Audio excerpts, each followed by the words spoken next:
Trump ഭരണകൂടത്തിന് ദിശാബോധമില്ലെന്ന് അഭിപ്രായപ്പെട്ടിരിക്കുകയാണ് German chancellor Frederick Merz.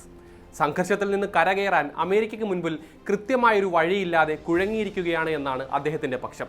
അതുമാത്രമല്ല, അമേരിക്കയുമായി താരതമ്യപ്പെടുത്തുമ്പോൾ മേൽക്കൈ ഇറാനാണെന്ന് പറയുന്നുണ്ട് അദ്ദേഹം. ഇക്കഴിഞ്ഞ തിങ്കളാഴ്ച ജർമ്മൻ നഗരമായ മാർസ്ബർഗിൽ വിദ്യാർത്ഥികളുമായി സംവദിക്കവെയായിരുന്നു മേഴ്സ് ഏറെ ശ്രദ്ധേയമായ ഈ പ്രസ്താവനകൾ നടത്തിയത്. ഇറാനുമായി ട്രംപ് ഭരണകൂടം നടത്തുന്ന അസ്ഥിരമായ ചർച്ചകളെയും ജർമ്മൻ ചാൻസലർ ചോദ്യം ചെയ്യുന്നുണ്ട്. ഇസ്ലാമാബാദിൽ വെച്ച് അമേരിക്കയും ഇറാനും തമ്മിൽ നടന്ന പരോക്ഷ ചർച്ചകളിൽ യാതൊരു പുരോഗതിയും ഇതുവരെ ഉണ്ടായിട്ടില്ല. ഇത് ഇറാൻ നേതൃത്വം അമേരിക്കയെ അപമാനിക്കുന്നതാണെന്നാണ് മേഴ്സിന്റെ വാദം.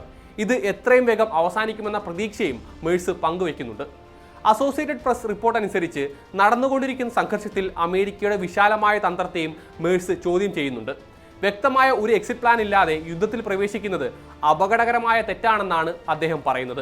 യുദ്ധം ആരംഭിക്കുന്നത് പോലെ അവസാനിപ്പിക്കാനും കഴിയണമെന്ന പരോക്ഷ വിമർശനവും മേഴ്സ് നടത്തുന്നുണ്ട്.